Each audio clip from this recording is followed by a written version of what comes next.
Assalamualaikum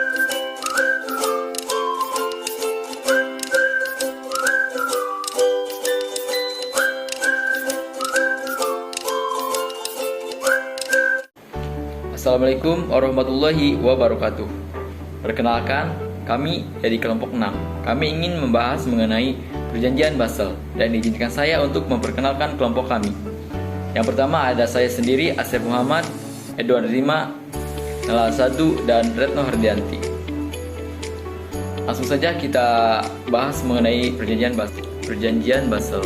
Perjanjian Basel adalah serangkaian kebijakan bank sentral dari seluruh dunia yang diterbitkan oleh Basel Community on Bank Supervision atau BCBS pada tahun 1988 di Basel, Swiss.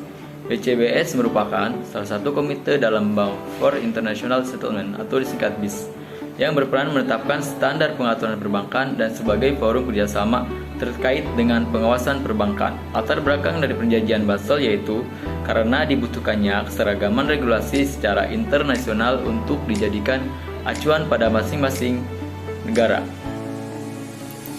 Basel I. Latar belakang Basel I yaitu kekhawatiran atas krisis utang Amerika Latin pada awal tahun 1980 yang dapat meningkatkan risiko perbankan internasional. Kesepakatan menetapkan perhitungan persyaratan modal minimum untuk bank. Modal yang harus disediakan hanya dikaitkan dengan risiko kredit. Tujuan Basel I yang pertama itu meningkatkan kekuatan dan stabilitas dari sistem perbankan internasional. Yang kedua, menciptakan kerangka pengukuran kecukupan modal dari bank-bank yang aktif secara internasional. Yang ketiga, membentuk kerangka yang dapat diaplikasikan secara konsisten pada semua perbankan. Yang keempat, mengurangi ketidaksetaraan dalam persaingan atau competitive liquidities. Selanjutnya, di dalam Basel I yaitu ada pengukuran kecukupan modal menurut risiko kredit. Yang pertama, bobot risiko aktiva dan bobot risiko. Yang kedua, penyesuaian dengan risiko kredit. Yang ketiga, target rasio modal dan kalkulasi konsumsi modal yang memenuhi syarat. Yang keempat, ada kecukupan hasil pada modal yang memenuhi syarat. Yang kelima, ada struktur modal. Selanjutnya ada kelemahan Basel I, yaitu pendekatan portofolio belum diakomodasi. Yang kedua, ada netting belum diizinkan. Yang ketiga, exposure resiko pasar pada Basel I diregulasi secara samar-samar. Yang keempat, ada pendekatan Basel I memberikan pembobotan pada bobot risiko aktiva yang sama terhadap semua pinjaman korporat, memperdulikan peringkat kreditur dan debitur. Selanjutnya ada Basel II. Latar belakang Basel II yaitu perubahan yang terjadi pada industri, perbankan, dan pasar keuangan termasuk krisis keuangan yang terjadi di Asia Tenggara dan Asia Selatan pada tahun 1997 sampai 1998. Kesepakatannya yaitu yang pertama, peningkatan penggunaan metode kuantitatif oleh bank untuk mengukur dan melaporkan risiko kredit pada portofolio aktiva. Yang kedua, memberikan varians yang lebih besar dalam pemenuhan modal antara bank yang berbeda bisnisnya.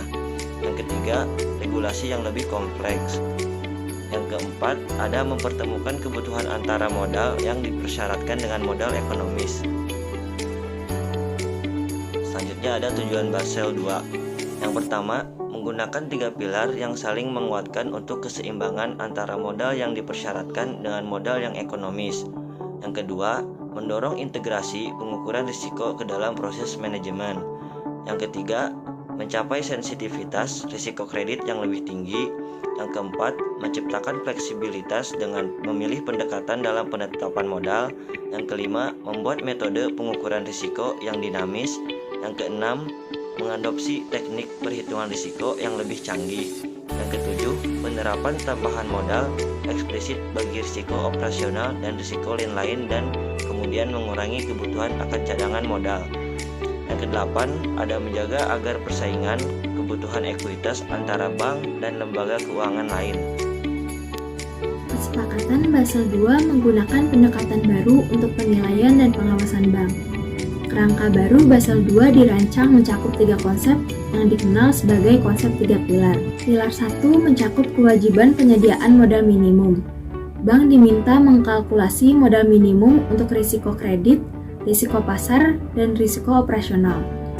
Risiko kredit dihitung dengan pendekatan standar dan pendekatan berdasarkan pemeringkat internal, yang terdiri dari dasar dan lanjutan. Kemudian, risiko operasional dihitung dengan pendekatan indikator dasar, pendekatan standar, dan pendekatan pengukuran lanjutan. Kemudian, pilar 2 mencakup tinjauan berdasarkan regulasi. Kerangka Basel II menetapkan 4 prinsip dalam pilar 2 yang diuraikan sebagai berikut. Prinsip 1, supervisor memastikan bank menilai kecukupan modalnya sehubungan dengan profil risiko mereka. Prinsip 2, supervisor harus mereview asesmen kecukupan modal internal bank. Prinsip ketiga, supervisor harus meminta bank untuk beroperasi jauh di bawah persyaratan modal. Prinsip keempat, supervisor dapat campur tangan untuk mencegah turunnya modal bank di bawah batas minimal. Pada pilar ketiga, mencakup prinsip keterbukaan.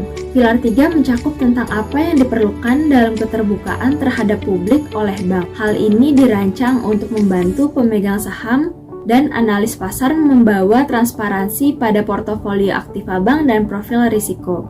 Perjanjian Basel I dan Basel II memiliki perbedaan. Pada Basel I, fokus pada sebuah pengukuran tunggal, memiliki pendekatan yang sederhana, menggunakan satu ukuran untuk semua, dan hanya mencakup risiko kredit dan risiko pasar. Sedangkan pada Basel II, fokus pada metode internal, memiliki tingkat sensitivitas risiko yang lebih tinggi, fleksibel diterapkan di semua bank, dan mencakup risiko kredit, risiko pasar, risiko operasional, dan risiko lainnya. Baik, selanjutnya saya akan membahas mengenai Basel III. Latar belakang dari Basel III yaitu krisis keuangan global yang terjadi pada tahun 2007 sampai 2009 sehingga Komite Basel menganggap tata kelola dan manajemen risiko yang buruk, struktur insentif yang tidak tepat, dan industri perbankan yang terlalu banyak dimanfaatkan menjadi alasan terjadinya kebangkrutan dan krisis. Lalu, kesepakatan dalam Basel III ini dibagi menjadi 2 bagian. Yang pertama, rancangan keseluruhan dari paket reformasi permodalan dan likuiditas terbaru. Dan yang kedua, menentukan jumlah modal umum, minimum, dan rasio likuiditas minimum. Lanjut, tujuan Basel III. Menurut BBC, Basel III memiliki 3 tujuan utama, yaitu yang pertama, memperkuat aturan tentang permodalan dan likuiditas global melalui peningkatan ketahanan sektor perbankan. Yang kedua, meningkatkan kemampuan sektor perbankan dalam menghadapi guncangan yang timbul akibat terjadinya krisis keuangan dan tekanan ekonomi. Yang ketiga, membuat perbankan di level global lebih tahan terhadap guncangan ekonomi yang terjadi sehingga kebangkrutan akibat krisis finansial yang lalu tidak terulang kembali di masa yang akan datang. Baik, selanjutnya untuk mencapai tujuan-tujuan tersebut, aturan Basel III dibagi menjadi 3 bagian utama. Antara lain, yang pertama, pembaruan ketentuan permodalan yang terdiri antara lain kualitas dan kuantitas modal, cakupan resiko secara komprehensif, leverage ratio, penyangga konservasi modal atau capital conservation buffer, dan counter-cyclical capital buffer. Yang kedua, ada pembaruan ketentuan likuiditas atau rasio-rasio jangka pendek dan jangka panjang. Dan yang ketiga, ketentuan-ketentuan lain yang berkaitan dengan peningkatan stabilitas sistem keuangan. Baik, mungkin itu saja pemaparan materi dari kelompok 6. Kurang lebihnya mohon maaf. Billahi taufiq wal hidayah. Wassalamualaikum warahmatullahi wabarakatuh.